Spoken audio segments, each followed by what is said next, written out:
Gavin Newsom is the governor of California. Governor, a pleasure to welcome you to our program. Thank you for making the time. Great to be with you. You've become the first state to actually sue Trump over these tariffs. What's the basis of your case?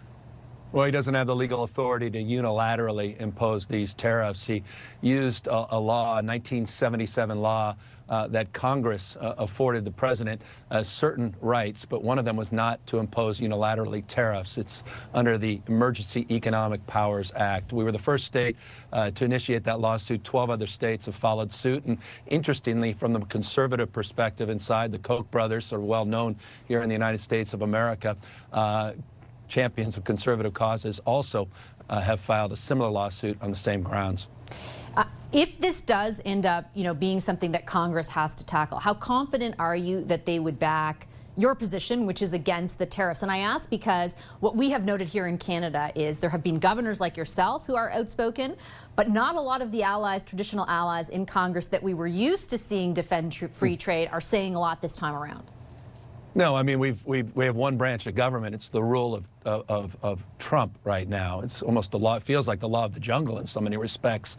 A sort of apex predator deciding day in on a whim, day in, day out, decision on this or that, a side deal here, a side deal there, a phone call, a foreign leader reaching out. I mean, it's no way to govern a small business, let alone the largest nation in the world. And so the economic consequences, the uncertainty, the chill across the spectrum is profound. And it's profound because, as you suggest, this notion of three branches of government, co-equal branches of government, popular sovereignty, the rule of law has been challenged, and Congress is completely silent and completely complicit.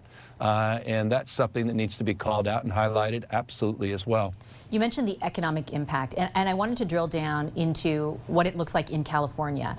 Here in Canada this week, for example, we're seeing layoffs and slowdowns at auto manufacturers, but largely it's the specter, right? The idea, the uncertainty. We're waiting to see what the full impact will be. Tangibly, what impact has there been in California, and what do you anticipate the full potential of the economic impact could be? Well, let's be specific. I mean, California moves 40% of all the goods in the United States of America come through our ports of entry here in the state, particularly in Southern California, Long Beach, and L.A.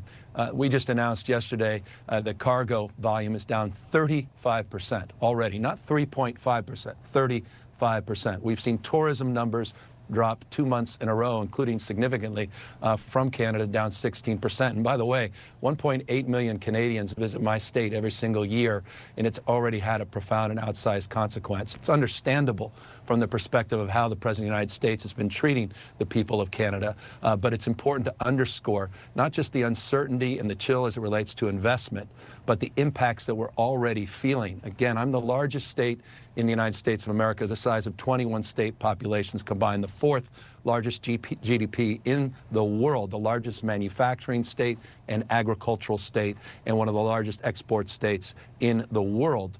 The impacts here are outsized and profound and consequential, thus the lawsuit against the Trump administration. I know on the one tack you've got the lawsuit. Have there been, and I know around the fires and things like this have there been any conversations between yourself and the president about the impact of those tariffs and your views on them? Well, we've had a lot of conversations. I spent 90 minutes in the Oval Office. I think I was the first Democratic governor to visit with the president. I have an interesting relationship with him. We get along very well in private. We get along on the phone. It's just it's the back and forth and the noise in the public sphere that's a little bit more challenging. Look, I represent the most un-Trump state in America.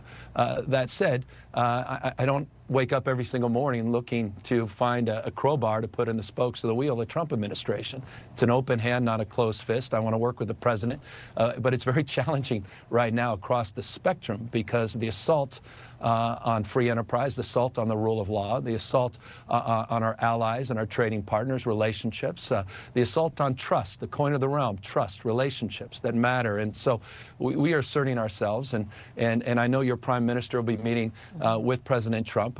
He'll assert himself as well, but on the basis of the relationship that many people have with Donald Trump, I imagine that will be a very positive meeting, and I hope the Prime Minister takes that approach and engages him and is very honest and forthright in terms of expectation setting, and I think it will actually be well received.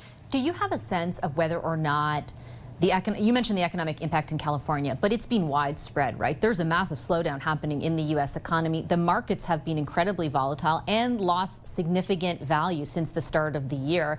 Do you have a sense of whether or not any of that is tracking? I know we see like on the margins, you know, we're climbing down on this tariff or that tariff, we're pausing this, but do you think it will ultimately change the ethos that Trump brings to the table around tariffs, the utility he sees in them?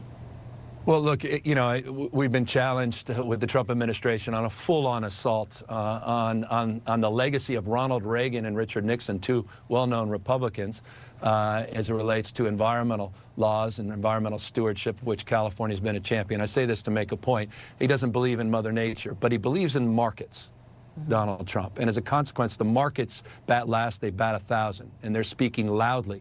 And as a consequence, he's reacted to that, not to the utterances of governors, not even to members of his own party or advisors, but the markets. And so we saw a 0.3% contraction in United States GDP after 2.4% prior quarter expansion. We were the tentpole of the world's economy. We were the envy of the world before Trump came in. The economy was booming. Inflation was cooling. Now all of that has changed. As a consequence, he's beginning to change. And that's now been reflected not just in the rhetoric, but also, I think, in the reality of his engagement. And that's why, again, I feel a little bit more confident and optimistic, particularly as it relates to the new prime minister engaging with President Trump this week. I think it's actually a good week to engage, and I feel like things are about to cool here. And, of course, we're saying this with vigilance and with authority, formal authority as the largest state in our union, but with hope and expectation that we can come out the other side with some more rational policy making. So let me ask you a bit of an odd question. As you mentioned, that 90-minute period that you did spend with the president so early in on his mandate. What is your best advice to our prime minister as he gets set to sit down for the first time in person with the president? They've had two calls, both of which have been described as constructive, which is not the case with our last prime minister. What's your best advice to this one about how to engage? Well, look, I hate giving advice. Nothing worse than politicians giving other politicians advice. So with humility and grace, let me just say this sincerely. You know, and this may be strange advice. I hope it's a one-on-one meeting. I hope, with respect. Look, you saw what happened with Zelensky, and that was a very different meeting. The meetings Donald Trump tends to have with principals tend to go quite well. I mean, I think objectively, if you look back over years, Trump 1.0 and the relationships he's had with foreign leaders, even in this term, those one-on-one meetings have tended to go well. What was different about that Zelensky meeting was all the other folks that were in the room, the vice president, et cetera. So I hope this is a one-on-one meeting, because I think that will favor the kind of relationship that our two countries deserve. And I also appreciate your prime minister's assertiveness. Come in with the points of pride, principle, with the authority, the moral and formal authority he has as prime minister of a remarkable nation, Canada, and assert yourself. At the same time, it is about developing a relationship, and with Donald Trump, at the end of the day, it is all about relationships. So, look, I have a lot more confidence than perhaps some pundits about what will happen after Tuesday. I'm very hopeful, but again, one-on-one meeting, don't mix it up with all these other characters that will end up in that Oval Office. That's the only risk. Just final question for you, point blank. Do you think that it is possible for these tariffs to be removed? Like, do you think that might happen? Well, it has to happen. I mean, look, it's already happening. You're seeing, you know, these as I said, side deals. If Tim Cook from Apple makes a phone call, all of a sudden smartphones are eliminated from some of those China tariffs. We're already seeing at least the assertion from members of the administration they already have deals, and they have this goal of 90 trade deals in 90 days. We'll see. So there's no doubt about it. They're in that transaction business right now, which suggests just that there's I think the end in sight here, some hopefulness on the horizon, but there's also stubbornness, and we'll have to work through that. None of us are naive, and again, I think the biggest thing to pay attention to in the United States is the markets, and what the Fed does, and what happens in the S&P and the NASDAQ and in our bond markets. I'll leave it on that note. Governor Newsom, thank you so much for making the time.